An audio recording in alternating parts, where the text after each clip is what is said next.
Desde criança, ele explorava os livros em busca de respostas. Contabiliza em suas estantes centenas de livros que passaram por pelo menos 4 gerações da família.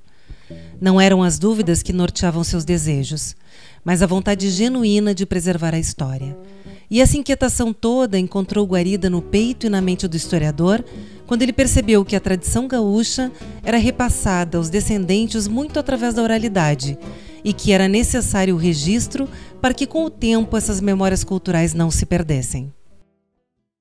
Bom, a história da humanidade, né, ela é muito longa, a gente fala de milhares de anos e a gente está trazendo o cavalo para a nossa história de uma forma muito recente, né, comparado com esses milhões de anos que a gente tem entre as etapas de formação do próprio homem, né, da própria Homo sapiens. Então a gente associa a entrada do cavalo nesse processo a cerca de 5.000 anos atrás. Então o surgimento da equitação, ela se baseia em muitos vestígios arqueológicos relacionados com algumas localidades da Rússia e aproximadamente 5.000 anos atrás. Então o homem, ele conhecia o cavalo, né? Ele conhecia o cavalo, só que o cavalo era um dos animais que ele caçava para sua subsistência, para se alimentar. Então vai surgir a equitação mais ou menos neste momento, 5.000 anos atrás, e o homem vai perceber que o cavalo, ele pode contribuir mais do que aquele alimento. Ele pode contribuir de uma maneira onde esse homem vai se sentir mais poderoso montando a cavalo, ele vai aumentar a sua capacidade de deslocamento, vai aumentar a sua capacidade de velocidade de deslocamento, de força, porque a gente está falando de um animal, vamos aí situar em torno de 500 quilos, então a gente tem 70, 80 quilos, 90, 100 de uma pessoa, mais 500. A gente aumenta muito esse potencial, inclusive de guerra.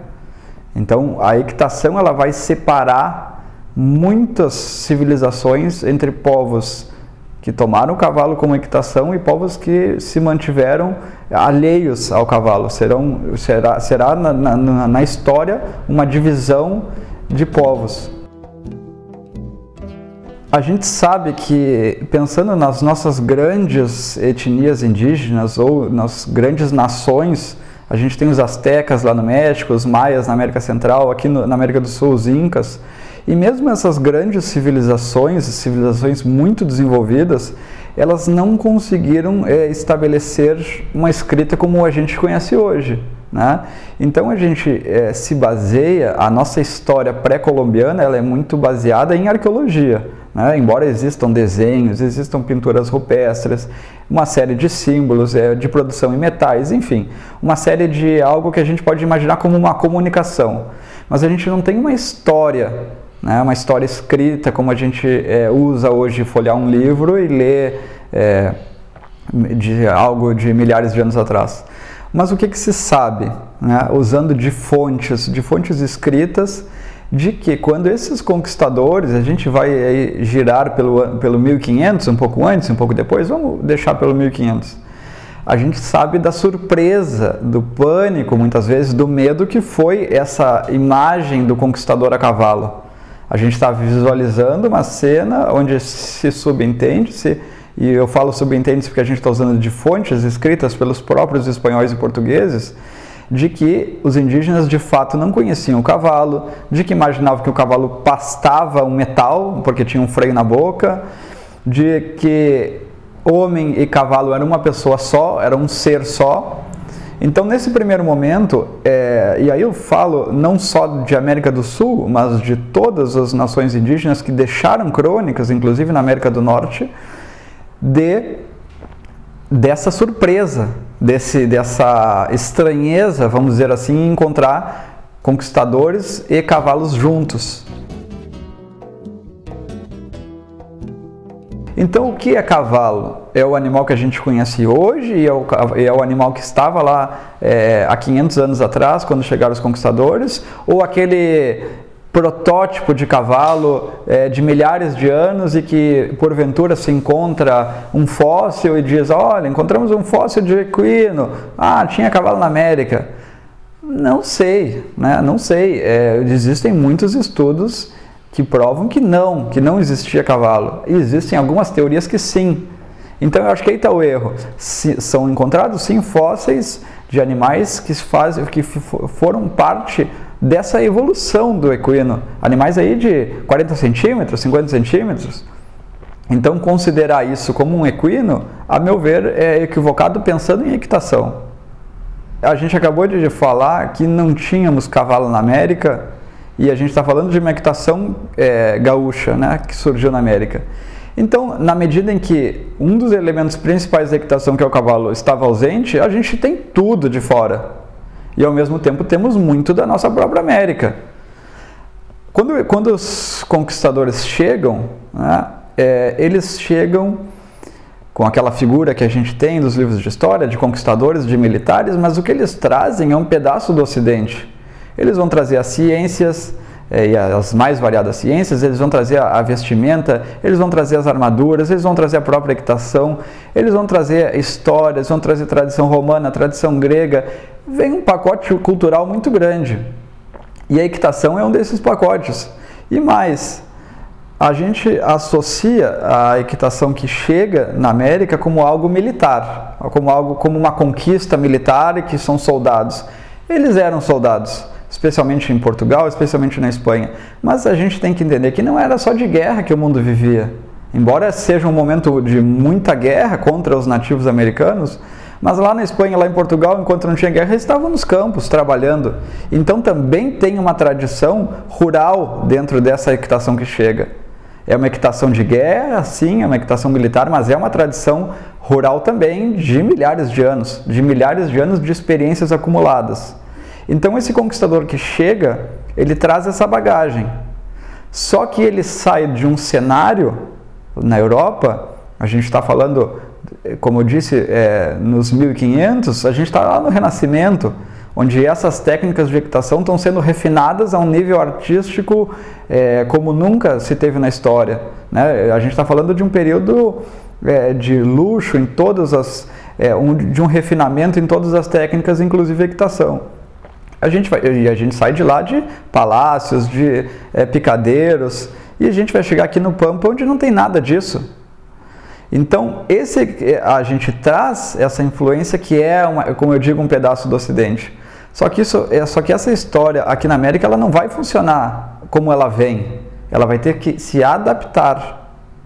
Então, nessa adaptação é que vai surgir a nossa equitação gaúcha. A gente vai ter novos elementos, como o próprio ambiente. A gente não vai ter aquele aparato todo que existe na equitação europeia, e não só na equitação, no ambiente rural, no ambiente militar. A gente vai ter uma vastidão de campo, onde aquele sujeito que está de a cavalo, ele precisa, ou ele vai laçar, ou bolhar uma vaca, ou um animal que seja para comer, ou ele vai morrer de fome. Então o ambiente vai impactar nesses novos elementos, nessas novas pessoas, e vai moldar a forma como eles andam a cavalo, vai moldar em forma de novas exigências. Essas exigências que vão fazer com que a gente tenha hoje uma equitação gaúcha. E claro, a gente vai falar um pouco sobre isso. Esse nativo indígena, ele vai tomar o cavalo também. A gente fala que a América não tinha cavalos. Então essas várias nações nativas americanas vão tomar o cavalo e eles também vão oferecer a sua experiência, que é algo novo, que está sendo desenvolvido, mas que vai impactar na nossa equitação gaúcha. Então a gente é um produto do meio, a gente é um produto das nossas influências vindas lá da Europa e de outros lugares, mas também somos produtos dos nossos antepassados indígenas, que tiveram sua experiência de equitação e que transmitiram aos gaúchos.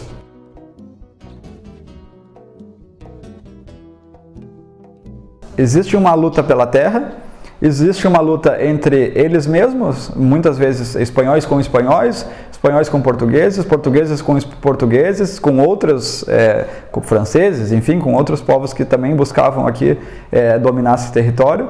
Então a gente tem um cenário de lutas, mas também uma luta pela sobrevivência. A gente sabe que, assim como o cavalo foi muito importante, o gado também, né? O gado foi muito importante para que exista o gaúcho. Então, tu tem um cenário de pampa, né? Campos abertos, vamos dizer infinitos, porque o cavalo não ia atravessar o mundo um sujeito sozinho, então quase infinitos. Mas Esse homem, ele tem que conseguir, naquele ambiente hostil, sobreviver. E a maneira com que ele vai fazer isso vai ser facilitada pelo cavalo. Porque num primeiro momento a gente tem aquelas lanças de meia-lua, os desjarreteadores, e se cortava o garrão das vacas e conseguia vender o couro e tirar a carne. A gente tem o laço, a gente tem as bolhadeiras.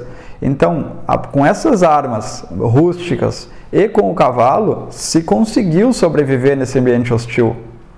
Se não fosse o cavalo, talvez a nossa história seria outra. Com certeza seria outra.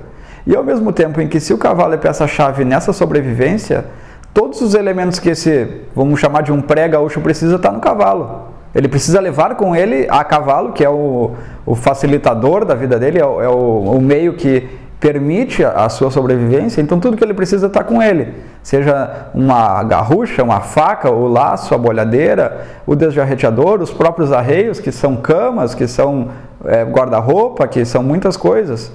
Então o arreio, ele é, junto com o cavalo, ferramentas indispensáveis para a sobrevivência nesse momento.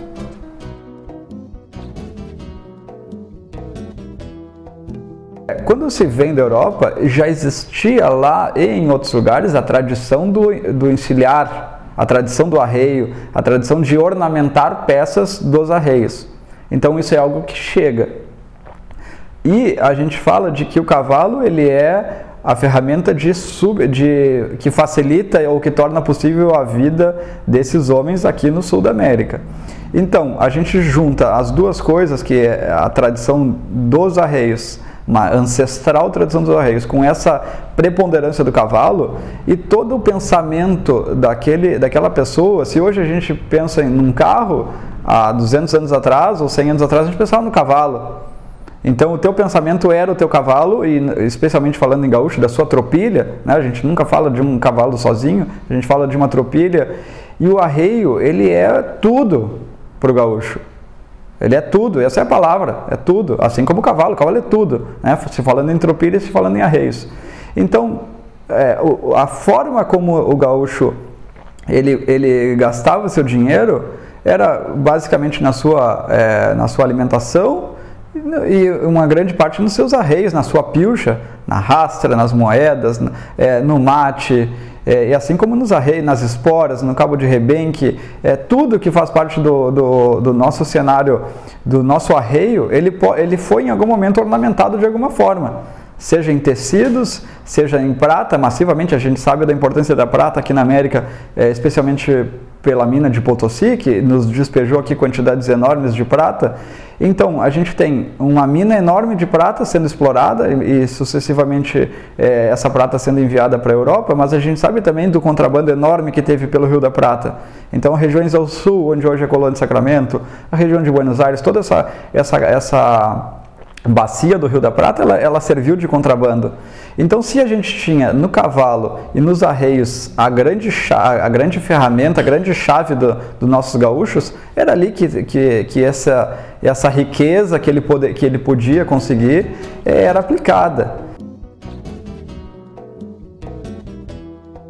A gente tem uma tradição hípica e uma tradição de uma história rural longa, né? Se a gente compara essas influências que chegam, mais esses 400 anos de história, e é sempre uma tradição ligada ao campo, ligada aos animais, ligada a uma produção primária. E o nosso mundo hoje é diferente, né? Existem muitos elementos, existe o gaúcho que segue no campo, existe o gaúcho da cidade, às vezes eles são a mesma pessoa, mas nós temos uma tradição muito forte, baseada nessa história. E é uma tradição que ela não vai ser perdida, porque ela é uma tradição, não é uma tradição espontânea ou isolada. Ela é uma tradição de um povo relativamente grande, que ocupa o sul do Brasil, que ocupa o Uruguai, que ocupa a Argentina, que ocupa outros países. Então, esse nosso legado, juntando com toda essa nossa história que tem, ainda com a produção primária que segue, com a importância do cavalo que segue, a gente vai seguir sendo gaúcho aí por muito tempo. Eu sou um admirador do Atahualpa, né? Atahualpa Yupanqui. É um dos grandes artistas para mim. E o Atahualpa começa acho que é um pajador perseguido, ele fala... como é? Gente de pata en el suelo fueron mis antepassados, criollos de 4 províncias e com índios misturados. Eu acho que eu sou um pouco dessa frase do Atahualpa. Tive a felicidade de crescer tendo uma orientação desses trabalhos rurais, desse ambiente. Então eu tive a felicidade de ser criança morando para fora. Mas existem muitas crianças que não. E ao mesmo tempo a gente tem uma tradição baseada em cultura popular, em cultura oral. E isso vai se perdendo com o tempo porque o nosso meio se transforma. O projeto Influência é a vontade de Henrique Fagundes de recriar cenas importantes da nossa história cultural. Para ele, não basta ser um bom escritor, é preciso explorar os sentidos através da imagem.